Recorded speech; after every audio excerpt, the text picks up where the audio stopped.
Hi ಎಲ್ರಿಗೂ ನಮಸ್ಕಾರ. Patel cooking ಹೌಸ್ಗೆ ಸ್ವಾಗತ. ಕಾರ್ನ್ ಪಕೋಡ ಮಾಡೋದನ್ನು ತೋರಿಸ್ತಿದ್ದೀನಿ ಇವತ್ತು ನಾನು. ಒಂದು ಮಿಕ್ಸಿ ಜಾರ್ಗೆ ಒಂದು ಅರ್ಧ ಬೌಲಷ್ಟು ಹುರಿಗಡಲೆನ ಹಾಕಿ ಅದನ್ನು ಚೆನ್ನಾಗಿ ಪೌಡರ್ ಮಾಡ್ಕೋಬೇಕು. ನೋಡ್ತಿದ್ದೀರಲ್ಲ, ಈ ಥರ ಪೌಡರ್ ಆದರೆ ಸಾಕು. ಇದನ್ನು ಒಂದು ಬೌಲಿಗೆ ಹಾಕಿ ಎತ್ತಿಟ್ಕೊಳ್ಳಿ. ನಂತರ ಅದೇ ಮಿಕ್ಸಿ ಜಾರ್ಗೆ ಒಂದು ಅರ್ಧ ಬೌಲಷ್ಟು ನಾನು ಸ್ವೀಟ್ ಕಾರ್ನ ಈ ಥರ ರುಬ್ಕೊಂಡಿದ್ದೀನಿ. ಇದನ್ನು ಒಂದು ಬೌಲಿಗೆ ಹಾಕ್ಕೊಳ್ಳಿ. ನೋಡಿ ಈ ಥರ. ನಂತರ ಇದಕ್ಕೆ ನಾನು ಒಂದು ಬೌಲಷ್ಟು ಸ್ವೀಟ್ ಕಾರ್ನ ಹಾಕಿದ್ದೀನಿ.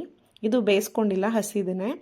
ನಂತರ ಒಂದು ದೊಡ್ಡದು ಈರುಳ್ಳಿನ ಇದಕ್ಕೆ ಹಾಕೋತಿದ್ದೀನಿ, ಚಿಕ್ಕದಾಗಿ ಕಟ್ ಮಾಡಿ. ನಂತರ ಒಂದು 5 ರಿಂದ 6 ಹಸಿಮೆಣಸಿನ್ಕಾಯಿನ ಹಾಕಿ ನಂತರ ಒಂದು ಟೀ ಸ್ಪೂನ್ ಅಥವಾ 1.5 ಟೀ ಸ್ಪೂನ್ ಅಷ್ಟಾದರೆ ಸಾಕು ಹಸಿ ಶುಂಠಿ ಬೆಳ್ಳುಳ್ಳಿ ಪೇಸ್ಟು ಹಾಕಿ ನಂತರ ಸ್ವಲ್ಪ ಕರ್ಬೇವಿನ ಸೊಪ್ಪು ಮತ್ತು ಕೊತ್ತಂಬರಿ ಸೊಪ್ಪನ್ನ ಸೇರಿಸ್ಕೊಳ್ಳಿ.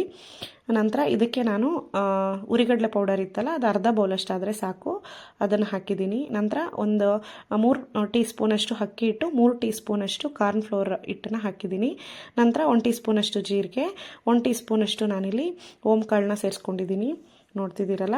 ನಂತರ ಸ್ವಲ್ಪ 1 ಟೀ ಸ್ಪೂನಷ್ಟು ನಾನಿಲ್ಲಿ ಅಚ್ಕಾರದ ಪುಡಿನ ಸೇರಿಸ್ಕೊಂಡಿದ್ದೀನಿ. ನಂತರ ಇದಕ್ಕೆ ರುಚಿಗೆ ತಕ್ಕಷ್ಟು ಉಪ್ಪು ಹಾಕಿದ್ದೀನಿ. 1 ಟೀ ಸ್ಪೂನ್ ಅಷ್ಟಾದರೆ ಸಾಕು, ಕರೆಕ್ಟ್ ಆಗುತ್ತೆ.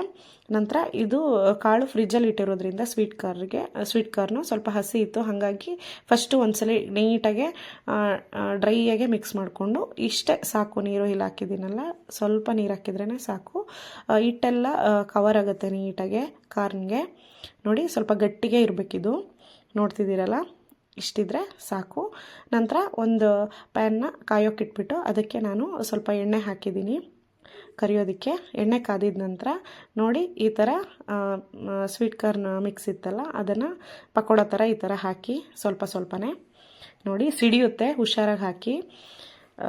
ನೋಡಿ ಈ ಥರ. ಇದನ್ನು ತಕ್ಷಣವೇ ತಿರುಗ್ಸಕ್ಕೆ ಹೋಗ್ಬೇಡಿ ನೀವು, ಅದನ್ನೇನು ಟಚ್ ಮಾಡೋಕ್ಕೆ ಹೋಗ್ಬೇಡಿ. ಸ್ವಲ್ಪ ಗ್ಯಾಸು ಐ ಫ್ಲೇಮಲ್ಲಿ ಇಟ್ಕೊಳ್ಳಿ.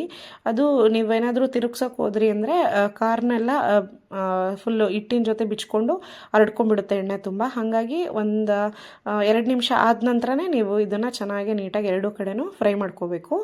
ನೋಡಿ, ಈ ಥರ ಕರ್ಕೋಬೇಕು ಚೆನ್ನಾಗಿ, ಆವಾಗ ಗರಿಗರಿಯಾಗಿ ಬರುತ್ತೆ. ನೋಡ್ತಿದ್ದೀರಲ್ಲ, ಕಾರ್ನ್ಫ್ಲೋರ್ ಹಾಕಿರೋದ್ರಿಂದ ತುಂಬ ಕ್ರಿಸ್ಪಿಯಾಗಿ ಬರುತ್ತೆ. ತುಂಬ ಚೆನ್ನಾಗಿ ಬಂದಿತ್ತು ಕ್ರಿಸ್ಪಿಯಾಗಿ. ನೋಡಿ, ಇದನ್ನು ಎತ್ತಿಟ್ಕೊಂಡು ನಾನು ಸರ್ವಿಂಗ್ ಪ್ಲೇಟ್ಗೆ ಟೊಮೊಟೊ ಸಾಸ್ ಜೊತೆ ತೋರಿಸ್ತಾ ಇದ್ದೀನಿ. ನೋಡ್ತಿದ್ದೀರಲ್ಲ, ಟೀ ಟೈಮ್ಗೆ ಅಥವಾ ಸಡನ್ನಾಗಿ ಗೆಸ್ಟ್ ಬಂದಾಗಲಿ ಅಥವಾ ಮಕ್ಕಳಿಗೆ ತುಂಬ ಚೆನ್ನಾಗಿರುತ್ತೆ. ಸಂಜೆ time tea snacks, coffee snacks ಥರ ಮಳೆಗಾಲದಲ್ಲಿ, ಚಳಿಗಾಲದಲ್ಲಿ ತುಂಬ ಚೆನ್ನಾಗಿರುತ್ತೆ. ಗರ್ಗರಿಯಾಗಿ, ರುಚಿಯಾಗಿ ತುಂಬ ಚೆನ್ನಾಗಿರುತ್ತೆ. ಬೇಗ ಮೆತ್ತಗಾಗಲ್ಲ, ಇದು ಕ್ರಿಸ್ಪಿಯಾಗಿ ಸಖತ್ತಾಗಿ ಬಂದಿತ್ತು. ನೀವು ಟ್ರೈ ಮಾಡಿ. ನನ್ನ ವೀಡಿಯೋಸ್ ಇಷ್ಟ ಆದರೆ ಸಬ್ಸ್ಕ್ರೈಬ್ ಮಾಡಿ, ಸಪೋರ್ಟ್ ಮಾಡಿ.